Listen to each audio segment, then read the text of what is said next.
Before we kick off this adventure, don't forget to hit like on the video and let us know in the comments where you're watching from. She was a widow, standing alone at the ragged edge of the Texas Panhandle. He was an Apache warrior with a bounty on his life, bleeding out beneath a choking wall of dust.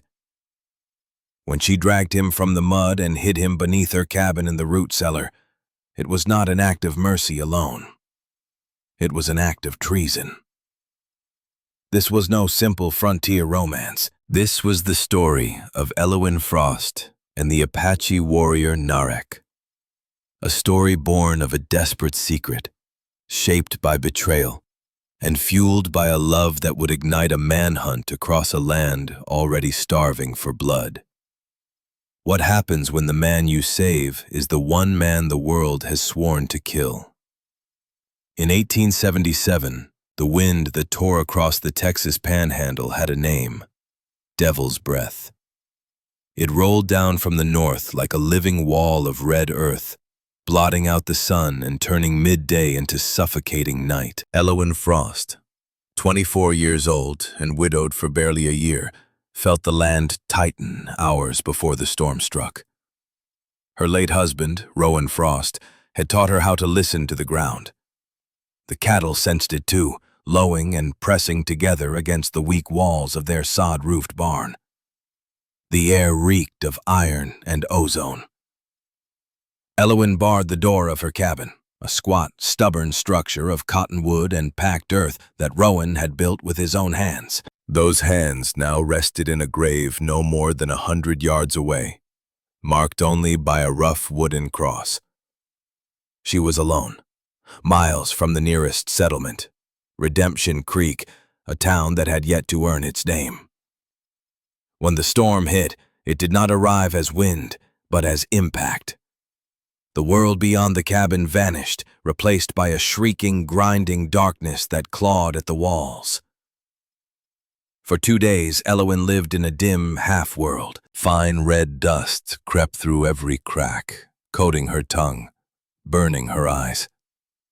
She survived on jerky and stale water drawn from a barrel, the howl of the wind sounding like a wounded animal, echoing the hollow ache inside her chest. On the third morning, the wind finally broke. An unnatural, crushing silence followed, broken only by the slow drip of a sudden, merciful rain washing the land raw.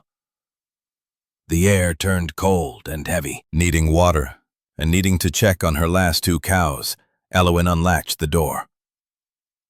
The world outside no longer looked familiar. The creek along her property line was clogged with mud and wreckage. And there, half buried in red sludge, tangled in the exposed roots of a fallen mesquite, she saw it. At first it did not look like a man, only a shape, a snarl of wet black hair, buckskin, and a dark stain spreading into the mud. Her first instinct was to flee. Her second was to reach for Rowan's rifle. She did neither. She stood frozen, her heart locking tight in her chest. Carefully, she moved closer, her boots sinking deep into the muck. He was alive, barely. He was Apache. There was no mistaking the high cheekbones, the copper-toned skin, or the single eagle feather braided into his long, matted hair. He was young, likely close to her age, his frame lean and powerful even in collapse. A torn wound gaped at his left side, just above the hip, leaking dark, sluggish blood. A bullet wound. Infected. Angry. Every instinct screamed at her to turn away. The Red River War was still an open wound on this land. In Redemption Creek, men like him were spoken of with terror and scripture-deep hatred. To the settlers, he was not human. He was a savage, a renegade. Then he groaned, a low, broken sound of such raw pain it cut straight through her fear. His eyes, dark and fever-glazed, flickered open. He saw her, and something feral flared within them. He tried to move, reaching weakly for the knife at his belt, but the effort failed him. He collapsed back into the mud with a violent shudder. Elowen lifted her gaze to the bruised, empty sky. She was alone. No one would ever know. She could walk away. Let the creek, the cold, and the infection finish what the bullet had begun. It was the sensible choice. It was what Sheriff Marcus Helene, a hard but fair man, would expect.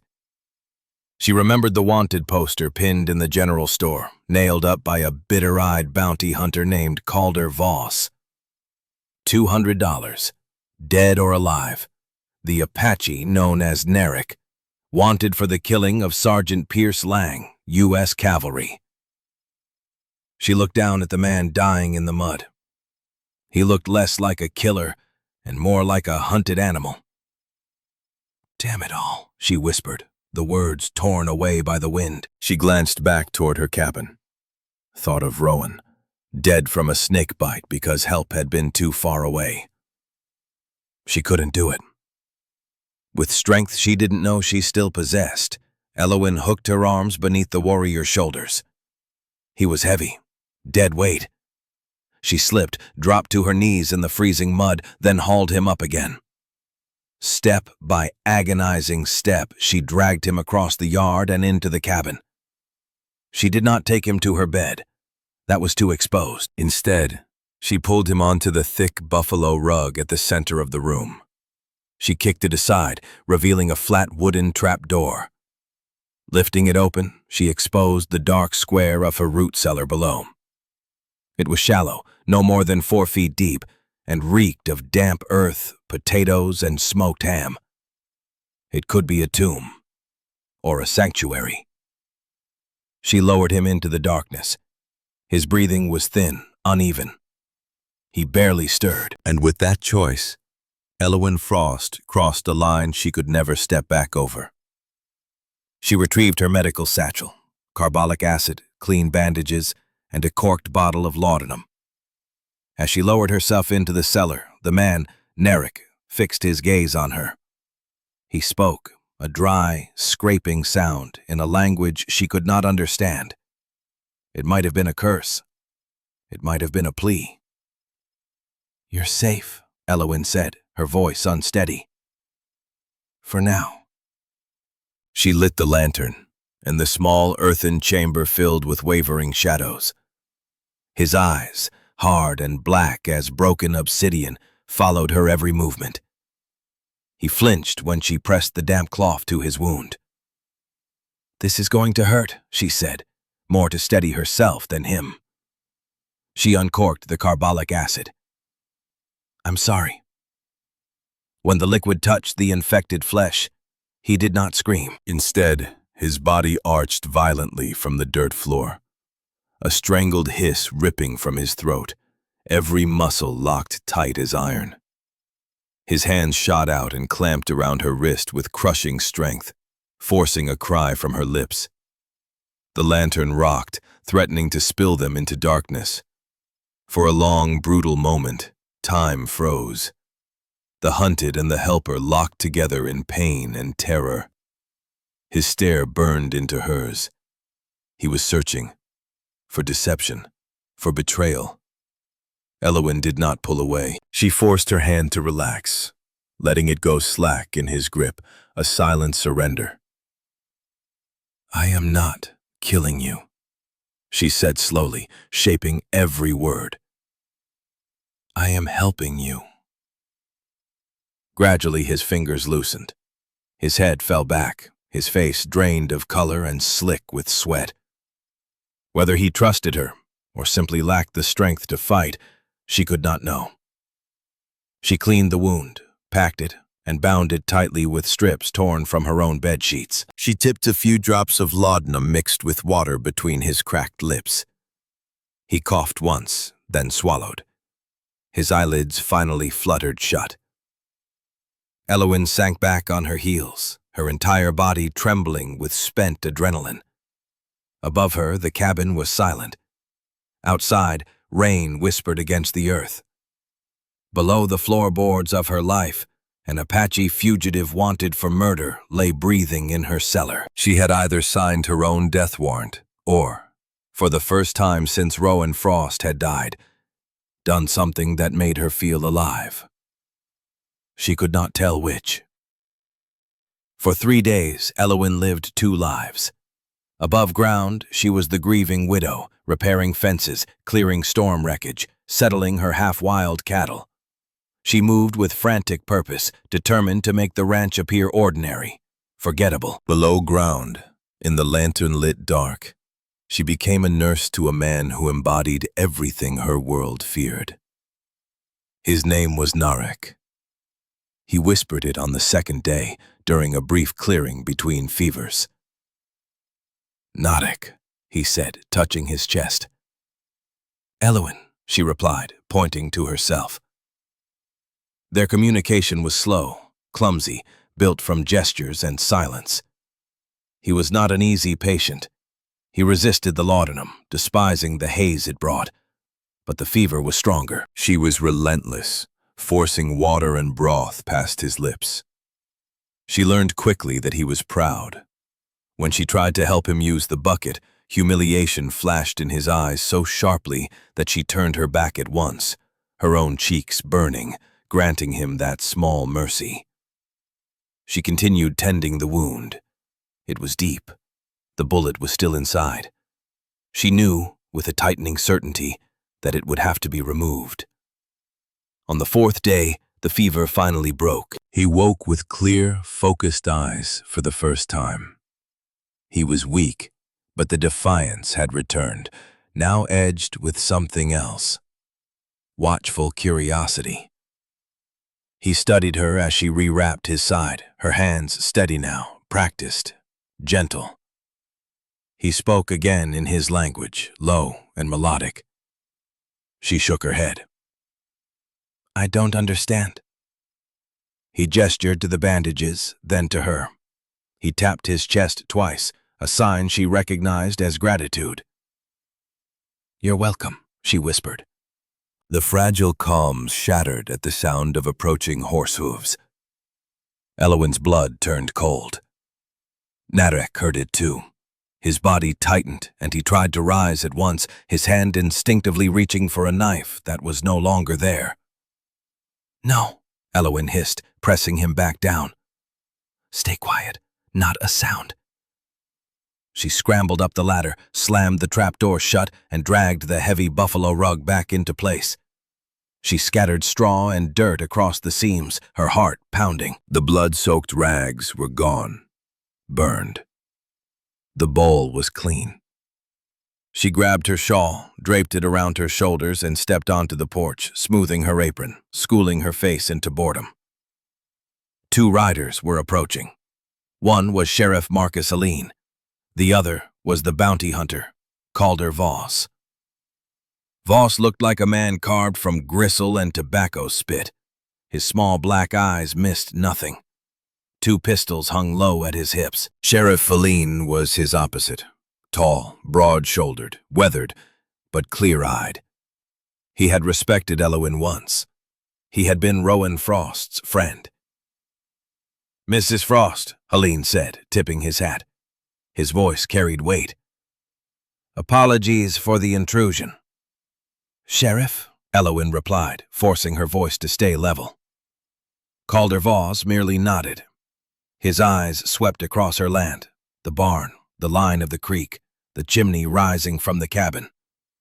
He sniffed the air like a hound catching a trail. "Hell of a storm," Marcus Aline said as he swung down from his saddle. "You make it through all right out here by yourself?" "The roof held," Elowyn answered. "Lost some fencing. The creeks are a mess, but I'm fine." "Glad to hear it." Aline shifted, uneasy. "Elowyn, we're running a manhunt. An Apache warrior named Narek, the one accused of killing Sergeant Pierce Lang over at Fort Richardson." "You've seen the poster?" "I have," Elowyn said. Her fingers clenched tight in her apron. "You tracked him this way before the storm." Voss cut in, his voice dry and rasping. He stayed mounted. Figured the storm either finished him off or flushed him out. He was hurt, shot in the side. Elowen's heart slammed to a stop. She forced a look of mild surprise onto her face. "Here? So close," Helene said. "We found his horse 5 miles north. Lame. He's on foot now and desperate. A man like that might see a lone woman's cabin as easy shelter." "I've seen no one, Sheriff," Elowen replied. The lie tasted like ash. Voss spat a stream of tobacco into the mud. "You sure about that, ma'am? Nothing missing? No tracks?" "The rain washed everything clean, Mr. Voss, and I keep my stores locked." Helene nodded, satisfied. Voss did not. His eyes narrowed. He kept scanning, then his gaze dropped to the ground near the cabin's foundation. Elowen's stomach twisted. The mud, the drag marks. Most of it was gone, but not all. A faint disturbance still led from the creek toward her door. "Sheriff," Voss said, swinging down from his horse. "Mind if I take a look inside? Just to be sure. He could be holed up waiting for her to sleep." "Mr. Voss," Helene snapped, his tone hardening.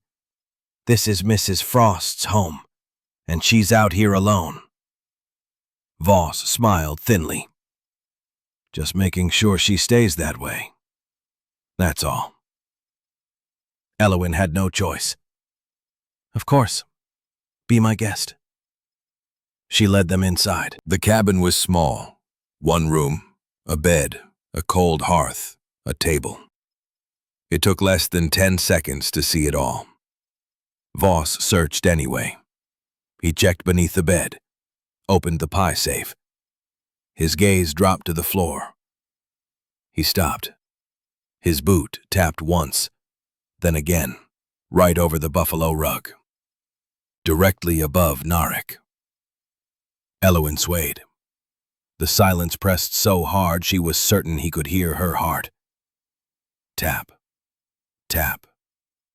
Tap. Voss looked at the rug. "Root cellar?" "Yes," Elowen said. Her voice was no more than a thread. "Potatoes. Smoked meat. Mind if I?" He crooked a finger toward the rug. "Davis," Helene cut in sharply. "that's enough." "You're bothering the lady. If he were down there, she'd already be dead. Or screaming." Voss stared at Elowen for a long, unbearable moment. He was measuring her. He smelled the lie. He just couldn't prove it. "Fine," Voss snapped, turning toward the door. "But when he slits your throat in the middle of the night, don't say I didn't offer to look." He stormed out. Helene lingered, his face lined with apology. And something darker. Suspicion. "Elowen," he said quietly, "if you see anything, if something even feels wrong, you fire Rowan's rifle twice." "I'll post a deputy at the crossroads for a few days. You hear me?" "I hear you, Marcus," she said. "Thank you." He nodded, settled his hat, and rode off. Elowen watched until they were nothing but distant specks. Then her legs gave out. She slid down the doorframe, gasping for air. She had survived. But Voss had caught the scent. When she finally found the strength, she pulled back the rug and opened the trapdoor.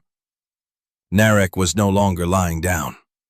He crouched at the base of the ladder, muscles coiled tight.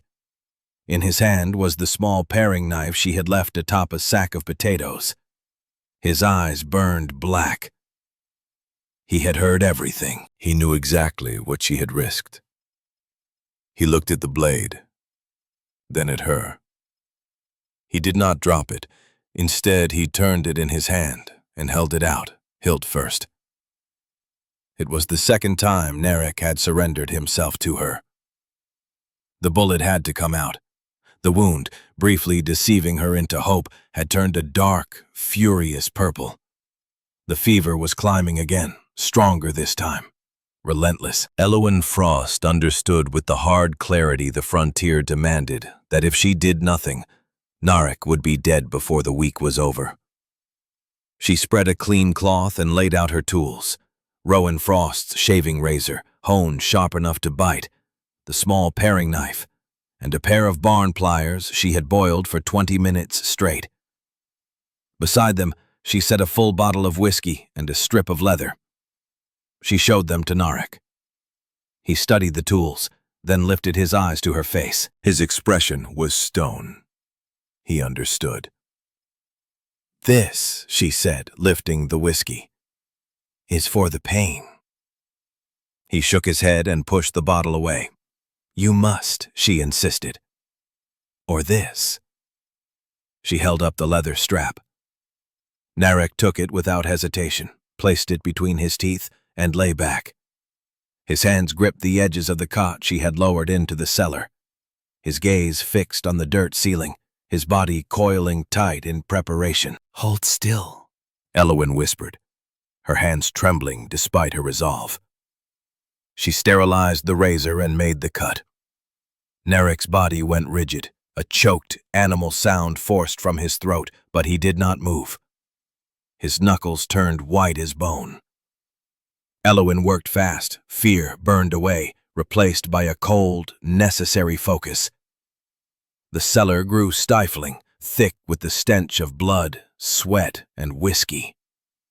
She probed carefully, fingers searching for the foreign metal. "I can't find it," she said, panic creeping into her voice. Narek spat the leather aside. "Deep," he rasped, his first word of English. "Deeper." He was right. The bullet was lodged against the bone of his hip. She reached for the pliers. When they closed on the soft lead, his body convulsed violently, a sharp cry torn free. She pulled.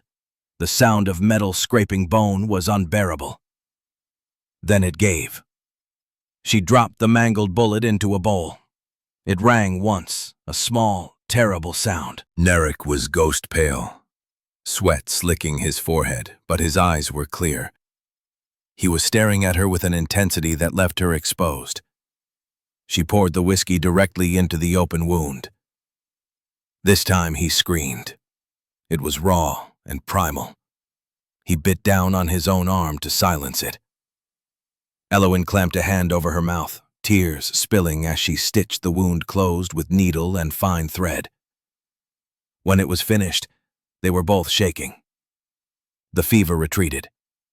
He had survived. In the days that followed, true healing began. The tension in the cellar eased. The cramped darkness became their entire world. A new language formed between them. He taught her words.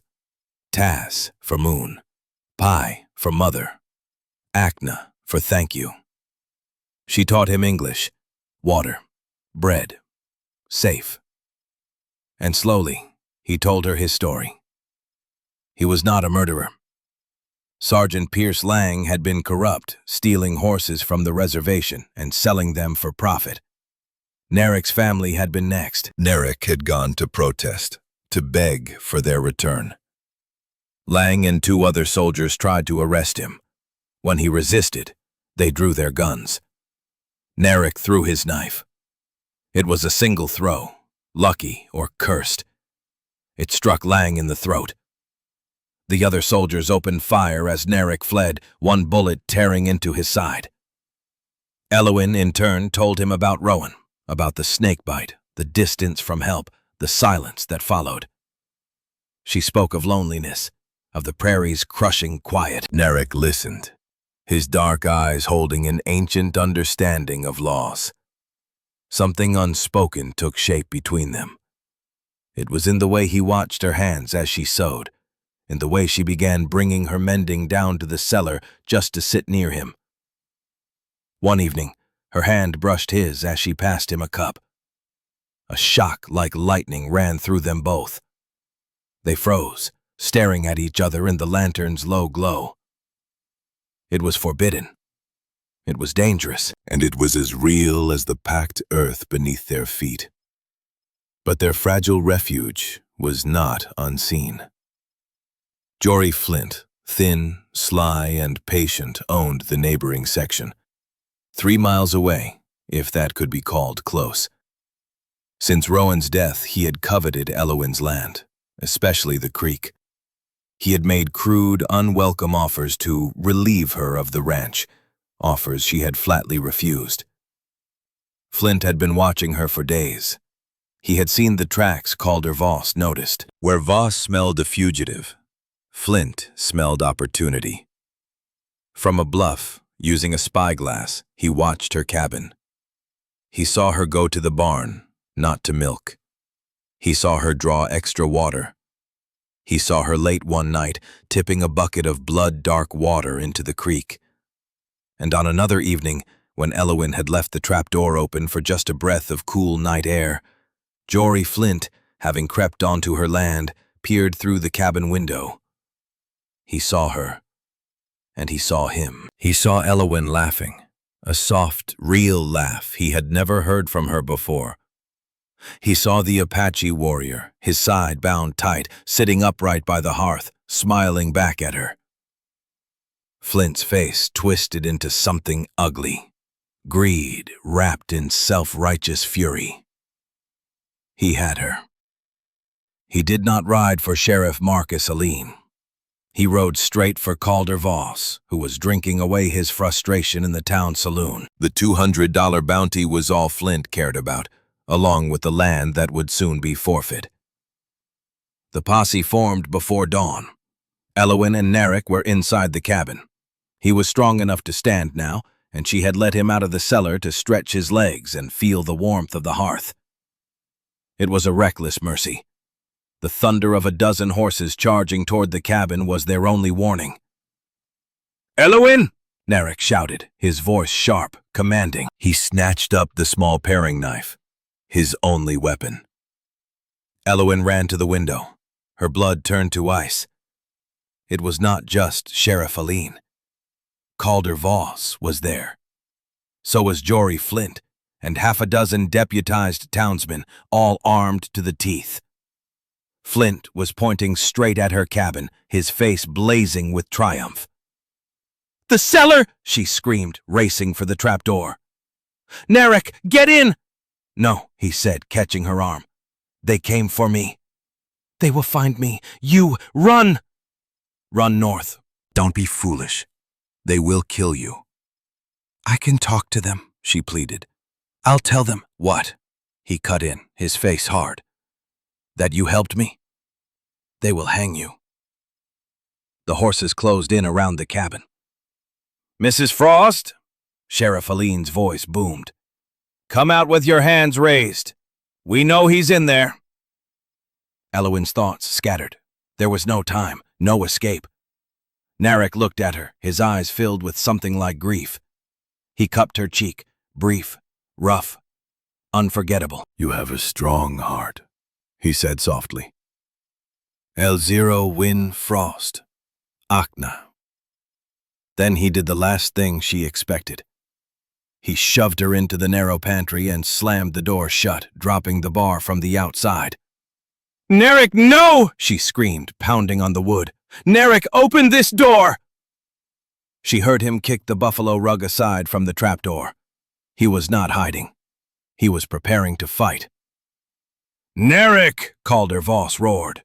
"Come out and we'll let the woman live!" A gunshot cracked. Wood splintered. Bullets tore into the cabin walls. Elowin sobbed, clawing at the pantry door. "Marco!" she screamed. "Sheriff Aline! Don't!" The front door burst open with the force of a battering ram. Men shouted. Boots pounded. "He's in the cellar!" Flint shrieked. "Throw in the lamp!" "No!" Helene yelled. "You'll burn her alive!" "She's in the pantry!" Flint screamed. "I saw her! Burn him out!" There was a sharp whoosh, the stink of kerosene. Then a terrible, guttural war cry erupted from beneath the floor. The trapdoor exploded open. Narek surged out of the cellar, not as a patient, not as a fugitive, but as a warrior. He had used the chaos to climb the chimney flue, bursting onto the roof before they understood their mistake. Then he was on them. He leapt from the roof onto Jory Flint, tearing him from his horse and dragging him upright as a shield. The paring knife pressed tight against Flint's throat. "Back away!" Narek roared, his English flawless in his fury. "All of you, back away!"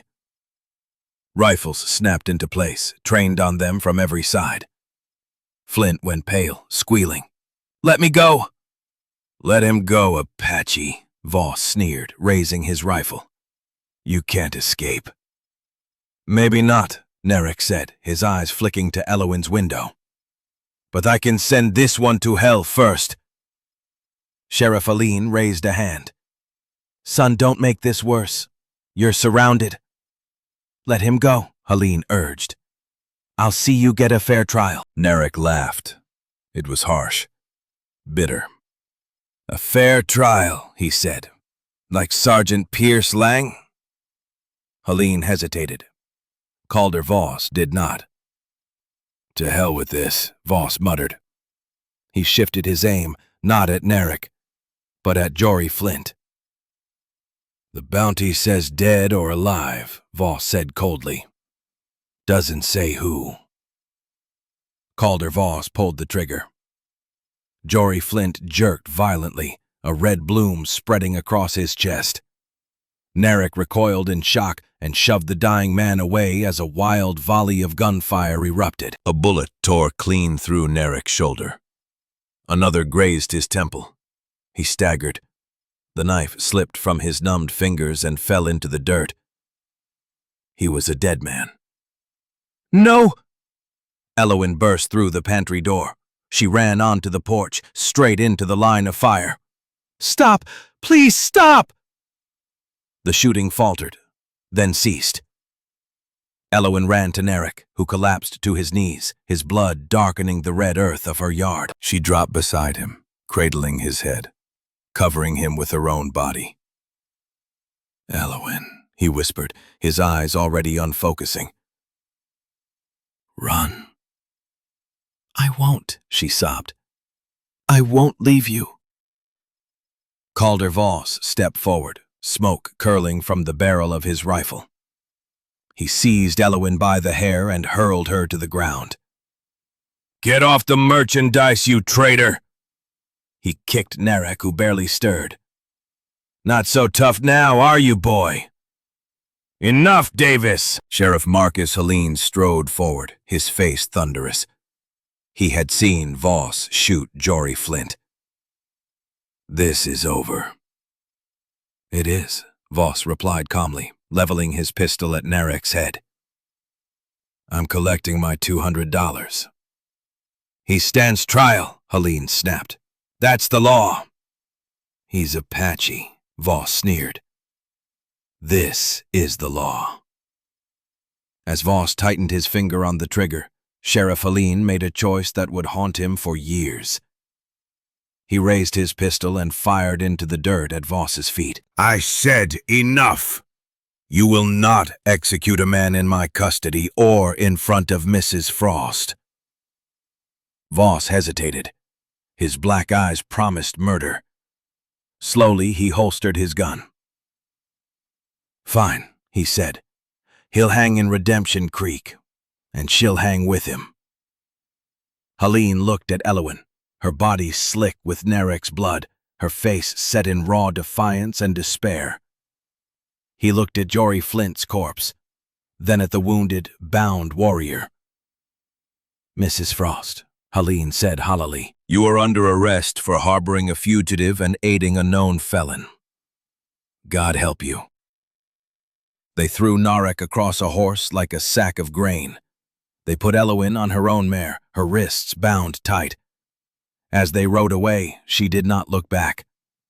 Her cabin, her home, was already being looted by the posse, payment claimed by the bounty hunter's law. Narek, delirious with pain, managed to lift his head. Their eyes met.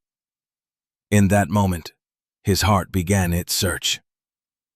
He had failed to protect her. He had brought ruin to her door. He would find her. Even if he had to crawl out of the grave, he would find her and make this right. The West was not kind to its prisoners, and for Narek and Elowen, it offered two different but equally brutal versions of hell. Elowen's hell was the territorial prison at Yuma. She was found guilty. The trial was a formality. The combined testimony of Sheriff Helene and Calder Voss fed into the town's hysteria, sealed her fate. She was labeled a traitor, an Apache lover. She was sentenced to 5 years, not in Texas, but in the infamous stone prison at Yuma. They sent her by prison wagon, chained beside 3 other women, a prostitute who had stabbed a client, a thief, and a silent, hollow-eyed woman who had poisoned her abusive husband. Yuma Prison squatted on the banks of the Colorado River like a sun-baked fortress. The heat was a living thing, a crushing, suffocating weight that never lifted. Elowen's cell was a narrow, lightless pit she shared with the poisoner, a woman named Mireya Holt. The matrons were cruel. The labor was relentless, laundry for the nearby fort, scrubbing floors with lye soap that burned the skin from her hands. But the worst punishment was loss. Her old life was gone. Her home. Her dignity. The memory of Rowan Frost, once a soft, aching comfort, was now joined by the sharp agony of Narek being dragged away in chains. But the frontier that had made her a widow had also made her a survivor. Elowen Frost did not break. She learned the prison's rules. She learned when to stay silent. She learned from Mireya Holt, who was not empty, but waiting. Mireya taught her how to read the guards, how to hide a scrap of bread, how to turn a sharpened spoon into a weapon. "You're not like the others," Mireya whispered one night, the first words she had spoken in a month. "You're not guilty. You're angry," Mireya continued. "Good. Guilt makes you weak. Anger keeps you warm." Elowen held on to her anger. She shaped it. She grew thinner, but her spirit hardened. Her once soft hands turned calloused and strong. Her eyes became sharp, watchful. She was no longer just a widow. She was a convict. And she was surviving. Once, Calder Voss came to Yuma. He had business in Arizona.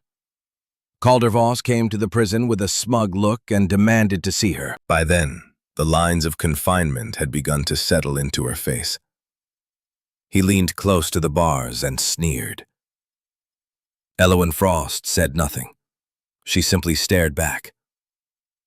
"That brave of yours," Voss went on, savoring each word. "They shipped him to Fort Sill. Heard he's breaking rocks now. Damn shame." "I was hoping he'd try to run," Voss added with a grin. "I'd still get my money."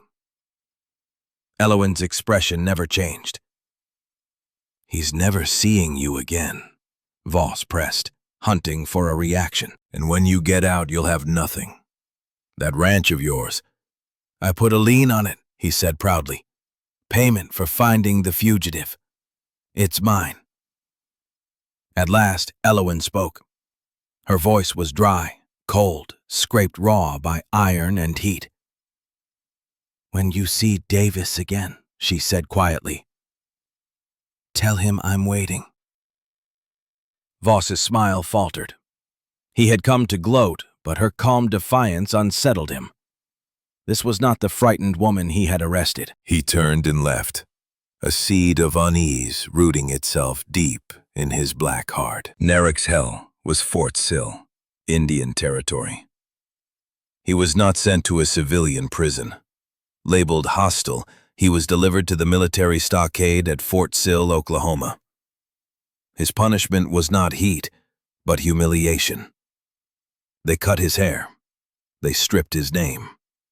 They dressed him in coarse blue fatigues and called him Tom. They chained him alongside other captives, Kiowa, Cheyenne, and Apache, and forced them to break stone to build the walls of their own confinement. The soldiers, remembering Sergeant Pierce Lang, were especially cruel. They beat him for speaking his language. They starved him for sport. But Narek's mind was a fortress. Like Elwyn, he did not break. He watched. He learned. Those who fought back were killed. Those who surrendered to despair died. Those who survived adapted. He remembered Elwyn's patience, her quiet strength. He chose to endure. He became Tom, the model prisoner, silent, obedient, observant. He learned English fluently from guards and civilized scouts. He listened more than he spoke. After a year, they assigned him to the stables. He had a gift with horses, a wordless understanding the soldiers envied. He became useful. After 2 years, a new and ambitious officer, Captain Alden Cross, saw potential in him. An Indian on a leash. Narek, now known as Drift, rode with the cavalry. He tracked raiders. He found lost children. He was the finest scout they had. They mistook obedience for loyalty. They were wrong. Every night, Narek thought of Elwyn. He did not know where she was. Voss's words, passed on by a spiteful guard, that she was gone, could mean anything. Dead, imprisoned, married. It did not matter. He would find her. He studied the white man's world. He learned to read newspapers. He memorized maps. He saved his pay. He was no longer only a warrior. He was a strategist. His heart was a compass, and it pointed toward a ghost. He waited for the perfect moment. 3 years, 4 months, 10 days. Elwyn Frost was released from Yuma for exemplary behavior. During a cholera outbreak, she had helped save 2 guards. The nursing skills forged during that brutal week in the cellar had kept men alive. They gave her a new dress, $5, and orders never to return to Texas. She left as a ghost. Her ranch was gone, legally stolen by Calder Voss. Her name was ruined. She was 27 years old, carrying nothing but the clothes on her back and iron in her spine. She drifted. Mining towns. Odd jobs. She buried her past. She called herself Mira Lane. She eventually reached a forgotten corner of New Mexico called Sanctuary, a town that lied about its name. She found work as a seamstress behind a mercantile, mending shirts for cowboys and altering dresses for saloon girls. She spoke little. She kept to herself. The men saw a pale, pretty woman with haunted eyes and assumed she was weak. They learned quickly she was not. A sharpened pair of shears rested beside her cot. She was alive, but not living. She was waiting. For what, she did not know. 2 months after Elwyn arrived in Sanctuary, Narek made his move. He was assigned to a 3-day patrol near the Cimarron River. He had a horse, a rifle, and a week's rations. Then he vanished. Drift was gone. Narek was back. A fugitive once more, but no longer wounded or desperate. He was hardened, fluent in 2 worlds, and driven by a single, cold purpose. He rode south, keeping to the broken country. He skirted forts, towns, and patrol routes, traveling under cover of darkness and living off whatever the land would give him. He was hunting for any trace of Elwyn Frost. He began at Redemption Creek. From a distant rise, he saw what remained of her cabin. It was nothing but a charred shell. Calder Voss, in a fit of spite, had burned it to the ground after seizing the land. A cold, lethal rage settled deep in Narek's chest. He rode into town. He found the small cemetery and searched the markers. His heart lodged tight in his throat. He found Rowan Frost's grave, but not hers. She was alive. He became a ghost, listening in saloons, feed stores, anywhere men talked too freely. He heard whispers of an Indian lover sent to Yuma. He turned west. The search took months. He tracked her the way one tracked wounded game, by scraps and shadows. A prison release notice in Arizona. A rumor of a sad-eyed woman working laundry. A story of a seamstress who nearly blinded a drunk cowboy with her shears. At last, a name surfaced. Mira Lane. It led him to sanctuary. He rode in at dusk. The town was a scatter of clapboard and vice. He tied his horse in an alley and watched. He saw her through the mercantile's front window. His heart stopped. She was older, thinner. The softness was gone, replaced by a quiet, weathered strength. She was folding a dress, her face lit by the yellow glow of an oil lamp. She was beautiful. He waited until the shopkeeper locked up and left. Waited until the saloon lights burned bright and the street emptied. Then he moved to the rear of the building, where he knew she lived. The lock on her door was simple. He opened it with the ease of a man who had learned hard skills in harder places. Inside, Elowen sat on her cot, brushing her long, dark hair. She heard the click. She spun, shears in hand, her body coiled to strike. A man stood in the doorway, framed by night. Tall, trail-worn, his face hidden beneath the brim of his hat. "Get out," she said calmly, "or I'll scream, and I won't miss." He stepped forward. "I missed you," he said. Her hand trembled. The shears slipped from her fingers and clattered to the floor. She knew that voice. It was deeper now, the accent nearly gone, but it was his. "Narek," she whispered, the name of a prayer she had not dared speak in years. He stepped into the lamplight. His hair was shorter, cut in the white man's style. But his eyes, they were the same.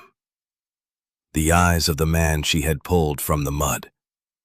The eyes of the warrior who had once handed her his knife. She did not run. She could not move. She stared, one hand pressed to her mouth, a sob caught tight in her chest. He took another step, his hands open, empty. "Elowen," he said, his voice thick with the same ache she felt. "I told you I would find you. They said you were." "I am here," he finished. She moved then. One step, then another. She stood before him and lifted a shaking hand, tracing the small scar at his temple where the bullet had grazed him. It was real. "I waited." She broke down, the walls she had built over 3 years collapsing in an instant. He crushed her against him, burying his face in her hair. "I know," he whispered.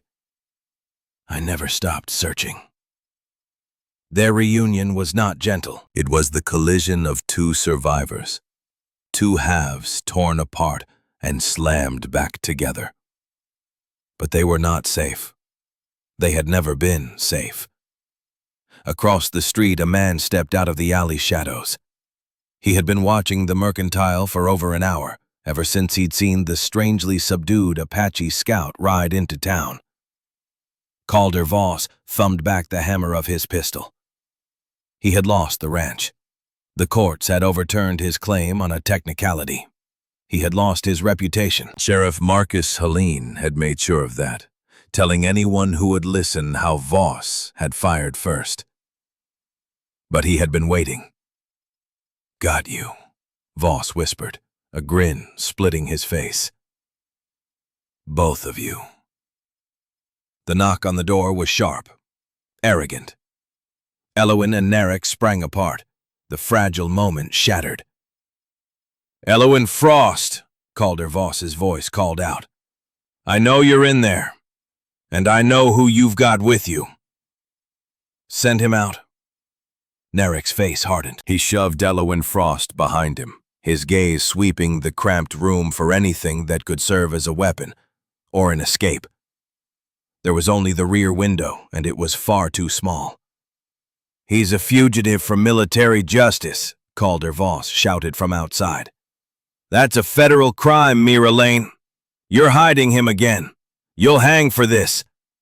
For both of you.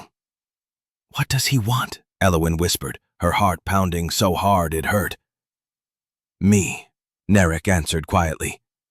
His voice was cold, steady. It was never about the bounty. It's his pride. He glanced at her. I won't let him take you. Then we fight, Elowin said. It was not a question. She grabbed her shears. Stay away from the door, Voss barked. I got 3 men with me. It was a lie.